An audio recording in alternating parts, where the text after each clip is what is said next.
vale a pena a gente dar uma pincelada bem rapidinho para dizer que na segunda, dia 20 de abril, havia uma expectativa, né, de votação da medida provisória 905, a MP do contrato verde e amarelo.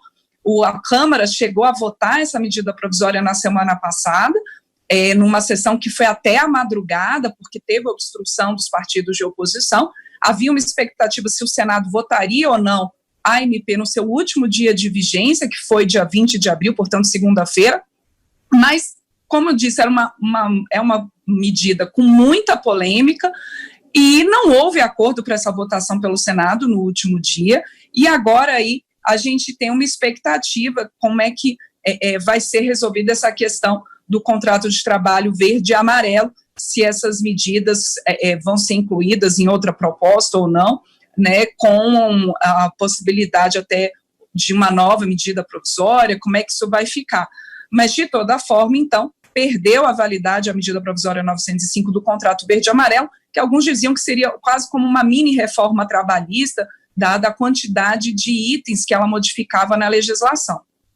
Pois é, Ana Raquel, e já mesmo ainda sem sabermos qual vai ser a solução para essa medida provisória, já há um risco de que ela seja judicializada, né? Porque há entendimentos de que o mesmo assunto não pode ser tema de mais de uma medida provisória na mesma legislatura, não é?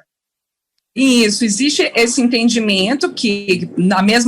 verdade, na mesma sessão legislativa, né, quer dizer, a gente conta os anos, tanto na Câmara quanto no Senado, aí no caso do Congresso, em sessões legislativas. A medida provisória 905, ela foi editada no ano passado, mas perdeu a validade nessa sessão legislativa, neste ano, e portanto, então, é essa dúvida, como ela perdeu a validade nesse ano, mas foi editada no ano passado, há aí entendimentos jurídicos diferentes se ela poderia ou não ser reeditada, poderia ou não ser editada uma nova medida provisória. De toda forma, Márcio, a gente observa que também o governo, houve uma outra medida provisória que perdeu a validade nessa semana, a MP 904, que tratava da extinção do seguro DPVAT, ela também perdeu a validade, e o governo encaminhou ontem, foi publicado ontem no Diário Oficial, um projeto de lei complementar com urgência constitucional, prevendo exatamente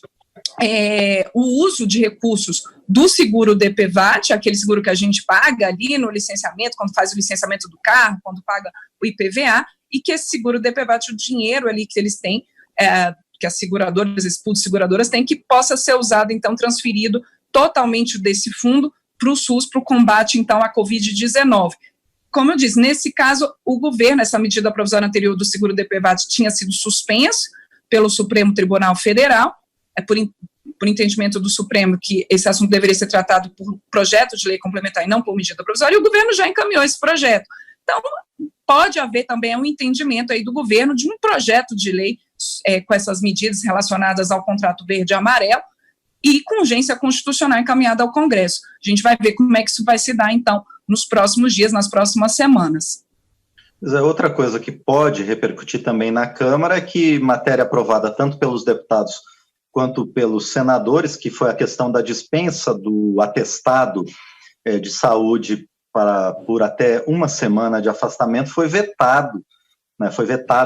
pelo presidente Jair Bolsonaro. Isso deve voltar também aqui para o parlamento, não é, Ana? Exatamente, até a nossa equipe de produção e de reportagem, mas fez uma reportagem conversando com a relatora dessa proposta na Câmara, a deputada Alice Portugal, do PCdoB da Bahia, e que ela defende, inclusive, que esse veto seja derrubado. Essa proposta, ela previa que aqueles trabalhadores com suspeita de contaminação por coronavírus, ou que tivessem tido contato com alguém comprovadamente com coronavírus, que eles pudessem se afastar do trabalho por 7 dias, né, e depois, se fosse o caso, por uma autodeclaração, e não houvesse a necessidade dele ir até o trabalho e entregar o atestado médico. Quer dizer, primeiro pegar o atestado médico com o médico e depois ir ao trabalho e entregar esse atestado. E a justificativa dessa proposta, que foi apresentada por um grupo de deputados, era que você evitasse até a contaminação de mais pessoas nesse trajeto aí desse trabalhador para poder formalizar o seu atestado médico. O presidente Jair Bolsonaro e a sua equipe entenderam, no entanto, que havia incongruências na redação desse projeto de lei em relação ao que seria quarentena, isolamento e confinamento, e o entendimento do governo, então, é de que havia ali imprecisão técnica na redação legislativa dessa proposta, e por isso houve o veto integral a esse projeto aprovado tanto pela Câmara quanto pelo Senado. Pois é, mas agora vamos ao que efetivamente aconteceu e a Câmara aprovou, né? Inclusive um tema bastante importante para o segmento de micro e pequenas empresas. Isso, a Câmara aprovou na quarta-feira, mas foi aí uma ampla discussão ao longo da sessão, um projeto que ele cria uma linha de crédito para micro e pequenas empresas, é um programa específico para essas micro e pequenas empresas, foi um projeto que chegou à Câmara pelo Senado, passou por modificações, né, a relatora, a deputada Joyce Hasselmann, do PSL de São Paulo, fez ali algumas modificações, inclusive, aumentando o aporte que a União pode dar nesse fundo garantidor para esses empréstimos a micro e pequenas empresas, aumentando ali cerca de 5 bi, o Senado trouxe essa proposta com cerca de 10 bi nesse fundo, a Câmara está colocando ali propondo que cerca de 15 bilhões, 15,9 bilhões, segundo a deputada Joyce Hasselmann, tudo isso conversado com a equipe do Ministério da Economia, conversado com o governo, e a ideia é que essa linha de crédito, então, que essas empresas peguem esses empréstimos junto aos bancos, ou mesmo fintechs, ou organizações comunitárias, isso, inclusive, foi muito elogiado na discussão, seja por parlamentares de oposição, parlamentares governistas, a possibilidade de uma ampla gama de instituições que podem emprestar essas micro e pequenas empresas, com juros, a taxa de juros seria a Selic mais 1,25% ao ano, esse ano, por exemplo, se daria cerca de 5% ao ano de encargos, e a possibilidade de pagar esses empréstimos em até 3 anos, e com uma carência aí de 8 meses para iniciar esse pagamento. Tudo isso, como eu disse, com a União tendo um fundo garantidor, e podendo fazer ali uma garantia de até 85% desses empréstimos, e por isso, segundo até a própria relatora Joyce Hasselmann, isso permitiria uma redução dessas taxas de juros cobradas das micro e pequenas empresas. A proposta também prevê que elas podem pegar emprestado até 30% da sua receita bruta aferida em 2019, portanto, no ano passado. Essa linha de crédito, outra questão é que esse programa não seria apenas para esse momento da pandemia, que seria a proposta da deputada Joyce Hasselmann, aprovada por todos, por unanimidade, quase unanimidade, por ampla maioria pelos parlamentares, a gente pode até dizer isso mesmo, uma unanimidade de quem estava ali participando das discussões, é que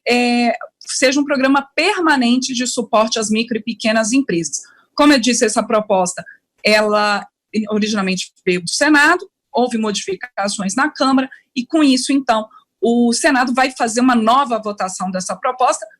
e está previsto já para hoje de manhã. A sessão do Senado, prevista para essa sexta-feira pela manhã, já prevê a inclusão dessa proposta voltada às micro e pequenas empresas. Portanto, quem escutar a gente depois, seja por podcast ou pela YouTube, mesmo quem estiver escutando a gente depois, sobre esse resumo, vale a pena conferir lá no site do Senado para saber como que ficou, então, o resultado dessa votação. E, por falar em Senado, houve uma importante votação lá também que complementou uma votação aqui da Câmara a respeito da ampliação dos segmentos beneficiados pelo auxílio emergencial, que talvez seja, dentro de todas as medidas já analisadas pelo parlamento, a mais importante, né, para garantir a subsistência de milhões e milhões de famílias, não é, Ana? Isso. Também é o mesmo caso das micro e pequenas empresas, né, Márcio? Era um projeto do Senado, veio para a Câmara, né, ampliando, como você disse, a quantidade de atividades que podem ser beneficiadas por esse auxílio emergencial de R$600, há ali mais de 40 possibilidades, né, de trabalhadores, inclusive até indígenas também, pescadores artesanais, esteticistas, motoristas de aplicativos, é uma ampla gama, e que com isso houve pequenas modificações ali na Câmara, voltou o texto para o Senado concluiu a votação dessa proposta, que agora vai à sanção presidencial, e que há uma expectativa grande de que o presidente Bolsonaro, então, sancione essa ampliação das categorias que podem receber esse auxílio emergencial de R$600. Por exemplo, uma das modificações importantes, né, Márcio, é que trata que aquelas famílias que são geridas por um único responsável, que esse único responsável, que tenha filhos ali, ou que tenha menores ali sob sua responsabilidade, que essas famílias geridas por um único responsável, que elas possam ter direito a um duplo auxílio. No texto que já está valendo, da lei que já está valendo do auxílio emergencial, isso é previsto para as mães, né, as mães que gerem as suas famílias sozinhas em casa. E uma das modificações previstas nessa proposta, votada pela Câmara e também pelo Senado, é de que as famílias, então, geridas por um único responsável ali, que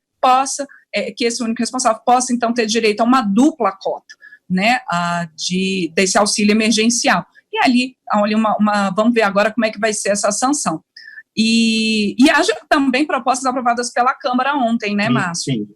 exatamente, é o que eu ia perguntar agora. Exato, Márcia. A gente teve aqui, na Câmara, aprovada ontem, nessa sessão, que começou à tarde, foi até à noite,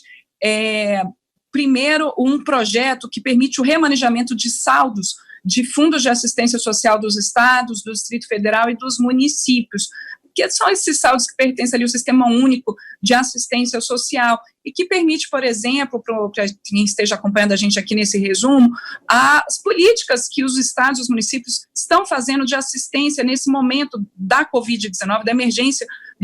dessa pandemia. Então, por exemplo, a aquisição de cestas básicas,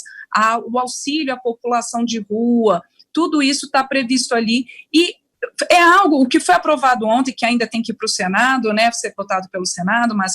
é algo semelhante ao que já foi feito com os fundos de saúde. Há esses fundos remanescentes de anos anteriores, que não foi aquele dinheiro que foi reservado, mas não foi executado de anos anteriores, os gestores, eles têm um receio, inclusive pela legislação, pelos órgãos de controle, de utilizar esses recursos remanescentes agora, neste momento, e depois serem contestados futuramente pelos tribunais de conta e pelas controladorias. Então, semelhante ao que foi feito para a saúde, agora houve essa aprovação para o Sistema Único de Assistência Social. E outro item incluído nessa proposta votada ontem pelos deputados, que a autora é a deputada Flávia Arruda, do PL do Distrito Federal, e a relatora foi a deputada Sherda, do PSDB de Roraima, é que também ela permite, essa proposta, esse texto aprovado ontem, permite a suspensão por até 120 dias daquelas metas pactuadas pelos gestores municipais e estaduais, pactuadas com o governo federal, aquelas metas para essa área de assistência social, porque se você não cumpre essas metas, você também não tem a liberação dos recursos. Mas nesse momento complicado da Covid-19, da pandemia, nem sempre os gestores estão conseguindo seguir todos esses parâmetros. Então, isso também foi incluído no texto, e a gente lembra que ontem foi publicado no Diário Oficial da União uma lei que prevê essa suspensão dessas metas para a área de saúde. Então, como eu disse, essa proposta de ontem, ela trata ali de da possibilidade de uso desses recursos para o Sistema Único de Assistência Social, semelhante ao que já tinha sido aprovado pela Câmara e o Senado para o sistema de saúde. Perfeito. E outra coisa que foi publicada no Diário Oficial também, depois de votação aqui na Câmara e no Senado, é a lei que dispõe sobre a proibição de exportações de equipamentos médicos, insumos hospitalares, né, para garantir o abastecimento do sistema de saúde aqui no Brasil. Essa também foi um projeto votado aqui na Câmara dos Deputados e agora virou lei mesmo também. Isso. E nessa sessão, voltando um pouquinho à sessão de ontem, né, Márcio, a gente ainda tem um tempinho aqui, alguns pequenos minutos, né, estou vendo aqui pelo horário, mas a sessão de ontem também, os deputados, eles aprovaram a medida provisória 906, que é uma medida que ela prorroga os prazos para os municípios fazer os seus planos de mobilidade urbana. Esses planos, eles são determinantes, neste momento, para que os municípios continuem recebendo recursos relacionados a obras de mobilidade urbana, recursos federais, inclusive para obras de mobilidade urbana, por exemplo, expansão de trens, expansão de linhas de metrô, e essa medida provisória, a 906, que foi inclusive editada antes desse momento da pandemia, ela previa a prorrogação desses prazos até 12 de abril de 2021. Só que nessa discussão da proposta na Câmara, o relator, o deputado Gustavo Fruit, do PDT do Paraná, ele prevê o seguinte, 2 prazos diferentes, até abril de 2022 para cidades que têm mais de 250 mil habitantes e até abril de 2023 para cidades que tenham até 250 mil habitantes. Essa medida provisória, ela perde a validade no dia 28 de abril, portanto, na próxima terça-feira, para quem está escutando a gente aí agora ao vivo, né, mas ela precisa ser votada ainda pelo Senado para não perder a validade. Então, foi aprovada nessa quinta-feira pela Câmara, mas ainda precisa do aval do Senado. Os deputados também aprovaram, Márcio, o texto base do projeto que suspende por 60 dias o pagamento do FIES, que é o financiamento estudantil, muitos parlamentares colocando as dificuldades de estudantes de manterem em dia os seus financiamentos nesse momento, até para aqueles que, por exemplo, perderam o emprego ou que estão com seus contratos de trabalho suspensos por conta da pandemia. O autor dessa proposta é o deputado Denis Bezerra, do PSB do Ceará, o relator, o deputado Moses Rodrigues, do MDB do Ceará, só que é o seguinte, justamente para os deputados poderem votar essa medida provisória, que, né, a 906, que estava com o prazo bem apertado, foi votado só o texto base dessa proposta relacionada ao FIES, mas ainda tem que votar os chamados destaques, que é o nome ali legislativo, para você ainda poder modificar essa proposta. Um dos destaques, por exemplo, é para que não haja só a suspensão, mas haja sim o perdão das dívidas desses estudantes, né? Então, há ali ainda uma discussão a ser feita e a possibilidade, então, a previsão é de que essa proposta volte ao debate na Câmara na próxima terça-feira, dia 28 de abril. Perfeito. Então, a gente acabou de ver, a Câmara trabalhou bastante nessa semana e já tem muita coisa programada para a próxima semana, o que vai ser tema do nosso próximo resumo na próxima sexta-feira com a Ana Raquel Macedo. Por enquanto, Ana, obrigado pelas informações bastante detalhadas sobre tudo que a Câmara tem feito ao longo dessas últimas semanas para o combate ao coronavírus. Obrigada, Márcio. Lembrando que a gente não falou, assim, mas já houve entrevistas no painel ao longo da semana, a Comissão Externa que analisa as ações de combate ao coronavírus também fez reuniões importantes nessa semana na casa, né, tratando com especialistas de alternativas terapêuticas que estão sendo estudadas sobre essa doença, tratando da situação dramática do Amazonas, principalmente de Manaus, e também das dificuldades enfrentadas pelos trabalhadores e alguns trabalhadores para a liberação desse auxílio emergencial de R$600. Essas discussões foram todas acompanhadas pela nossa equipe de reportagens. Estão lá as matérias na Rádio Agência, na radio.câmara.leg.br, também no portal de notícias da Câmara, câmara.leg.br. Possível, então, acompanhar como é que foi o trabalho das comissões e também de frentes parlamentares nessa semana que passou aí na Câmara.